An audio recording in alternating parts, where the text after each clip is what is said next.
histórica, impresionante. Nos repetimos y nos faltan las palabras. Lo dijimos en el programa anterior, lo remarcamos ahora y seguramente porque desde el canal Universidad, desde cada facultad, de distintas áreas de comunicación de los gremios, hay imágenes que recorren el mundo de esta marcha universitaria argentina, de esta marcha universitaria marplatense, que sin ninguna duda uno dice, va a quedar en la historia, pero ya que tenemos un historiador, qué mejor que hablarlo con él. Había muchos libros de UDEM, cuando se levantaban los libros en el final, muchísimos libros de UDEM, y Gustavo Contreras dirige Historia Obrera. Es un proyecto que tiene que ver con lo multimedial también, pero para contar esa historia que muchas veces queda invisibilizada. Y el doctor Gustavo Contreras es un hombre de la historia, un docente y un investigador. Gustavo, qué mejor que estar con vos en este 1 de mayo. Un abrazo y... ¿tenemos que decir feliz día? Yo creo que sí. Sí. Feliz día y también, ¿no? Es una jornada de festejo, de conmemoración y de lucha. Creo que engloba todos esos significados y cada uno, cada una lo acomoda como mejor le parezca. Hay tradición como para abonar cualquiera de las perspectivas y mejor si las combinamos, ¿no? Totalmente, y siempre hay un juego, hay un pivoteo entre el pasado y el presente, pero el 1 de mayo tiene una fábrica, tiene un año, tiene un momento en que comienza esta historia. ¿Cuál es?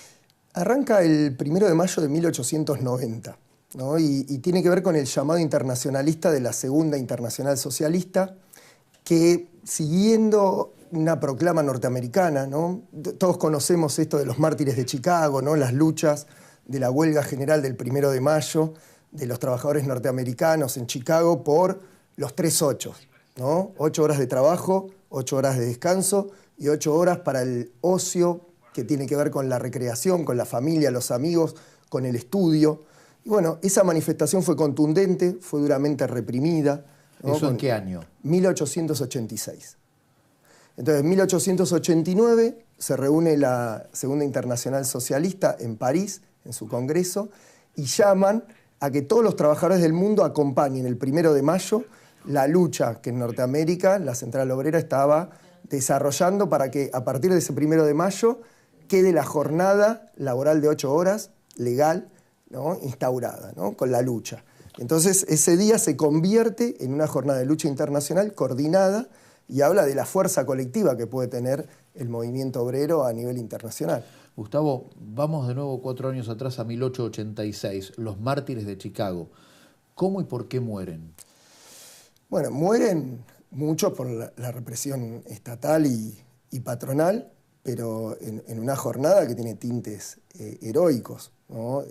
Los trabajadores se lanzan a una lucha por la reducción de la jornada laboral, ¿no? Venían, y esto tiene una larga tradición en el movimiento obrero ya de Europa y en Estados Unidos, por reducir jornadas laborales que eran de 12, 14 horas, en algunos casos llegaban a 16 o 18 horas por día, en condiciones muy miserables de vida, ¿no? De salario, en condiciones de trabajo, en la vivienda. Entonces, bueno, los trabajadores en un acto de dignidad, de organización, se proponen reducir la jornada de trabajo para poder tener una vida mejor, ¿no? Reducir la jornada de trabajo, mejorar las remuneraciones y poder construir una existencia más humana, ¿no? Por eso la impactante consigna, ¿no? de los 3-8 y que la podemos pensar, ¿no? 134 años después de aquel 1 de mayo de 1890, ¿cómo tiene vigencia aún hoy?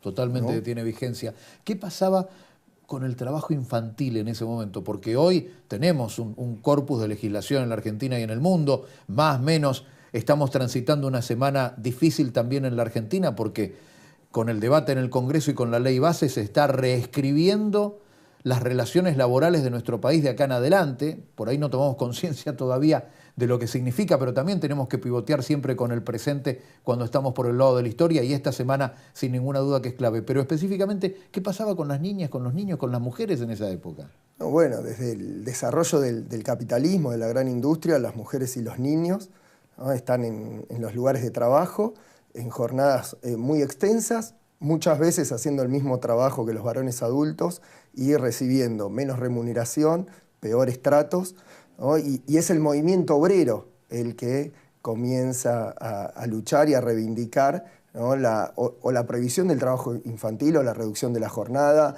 su legalización, el control del Estado. Y esto tiene que ver con muchas de las conquistas que hoy en día gozamos y disfrutamos los trabajadores, ¿no? Las luchas obreras fueron las que en su pelea fueron consiguiendo estos, digamos, derechos, ¿no? Porque los consiguen en claves de derechos. Y es una pena que hoy en día tengamos que discutir cuestiones que parecían, ¿no?, ya saldadas, ¿no? Eso es lo impactante tal vez del debate actual, ¿no? Y estas propuestas muy regresivas en términos de derechos laborales. Una semilla que nace, ponemos un hito, 1886, una raíz que empieza a tomar forma a partir del 1 de mayo de 1890, y después cómo va creciendo este árbol del derecho laboral. Bueno, las luchas de 1890 en adelante tienen varias perspectivas, ¿no? Digamos que ahí el reformismo y la revolución se combinan, ¿no? Hay varios sentidos que le empiezan a dar los trabajadores de distintas tendencias al 1 de mayo. Particularmente los socialistas tienen una perspectiva reformista, parlamentaria, que busca legislar ciertos derechos y que el Estado los garantice.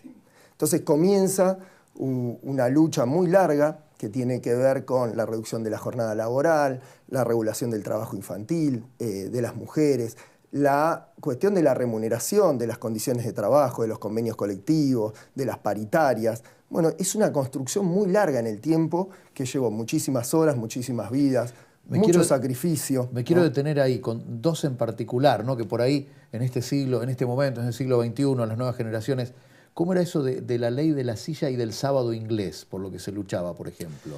Bueno, lo del sábado inglés está en el marco de esta lucha por reducir la jornada laboral, ¿no? Primero el descanso dominical. Claro, ¿no? primero Antes, fue eso. Claro, antes no descansaban ningún día en la semana, ¿no? Esto de 24/7 trabajando y durmiendo muy poco. O sea, estas jornadas de más de 12 horas eran los 7 días de la semana. Los 7 días de la semana. Entonces la primera lucha es por el descanso dominical. La segunda es por el sábado inglés, ¿no? Trabajar media jornada el sábado, con lo cual tenemos una jornada y media de descanso, pero llevó un montón de tiempo.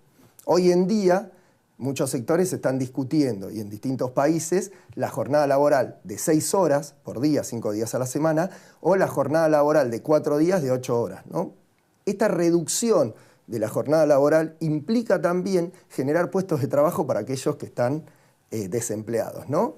Repartir el trabajo y trabajar todos. Esa parece ser una consigna que el movimiento obrero va construyendo desde este 1 de mayo de 1890, obviamente hay antecedentes, y que en distintos momentos avanza en este sentido, con el descanso dominical, con el sábado inglés, ahora con la lucha, por ejemplo, de los trabajadores del subte por la jornada de 6 horas y los 2 francos, ¿no? Entonces, estamos hablando de la posibilidad, ya no de la jornada de 48, de 44, de 40, sino de una jornada que esté entre las 30 y las 36 horas por semana, que permitiría trabajar menos y que trabaje más gente.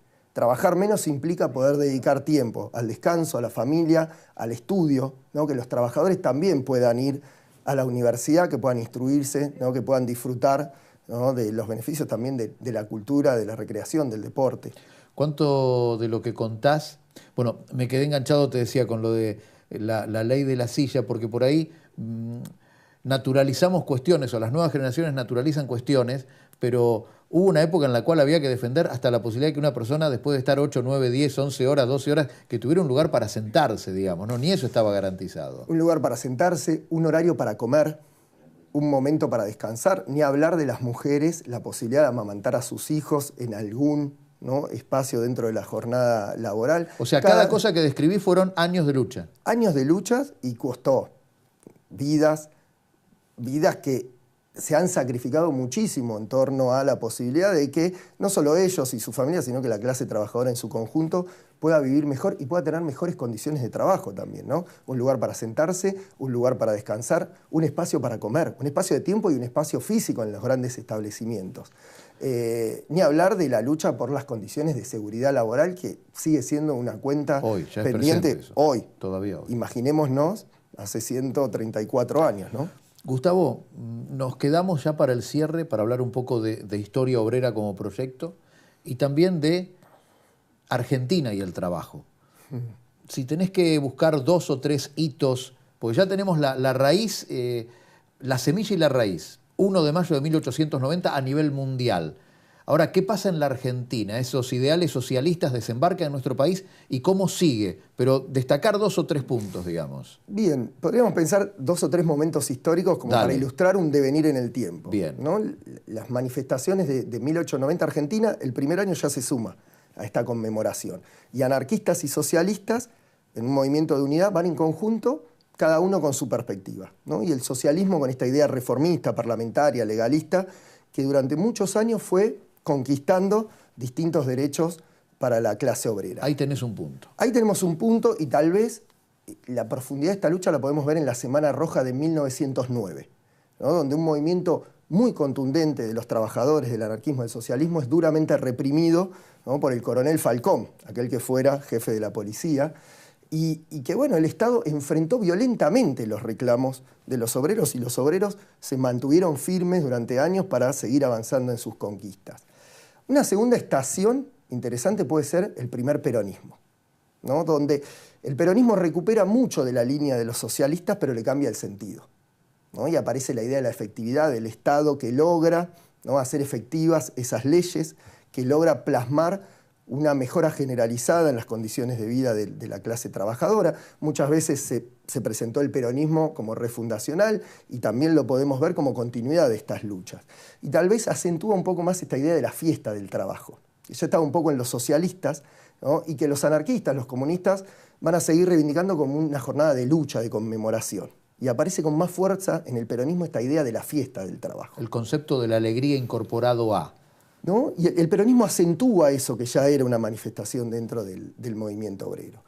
Y después podemos pensar en cómo festejamos, cómo luchamos los 1 de mayo hoy, ¿no? Donde parece por momentos perder fuerza convocatoria, pero en ciertas coyunturas vuelve a levantar, ¿no? esa convocatoria a partir de que los trabajadores ven peligrar sus derechos laborales o se dan cuenta que los gobiernos muy regresivos, muy represivos, son un problema, no solo en los derechos laborales, sino en los derechos políticos que consiguió la clase trabajadora. Entonces creo que nos debemos un debate sobre cómo viene conmemorando la clase obrera y la sociedad en su conjunto el 1 de mayo en los últimos 40 años, ¿no? en nuestra sociedad. Si algo queda claro es que es un 1 de mayo en permanente tiempo presente y tiempo de lucha y reivindicaciones. Gustavo, es siempre un gusto conversar contigo y seguramente este año nos traerá muchos desafíos laborales para volver a encontrarnos. Gracias por estar en Bloc de Notas. No, por favor, gracias por la invitación, como siempre, Pablo.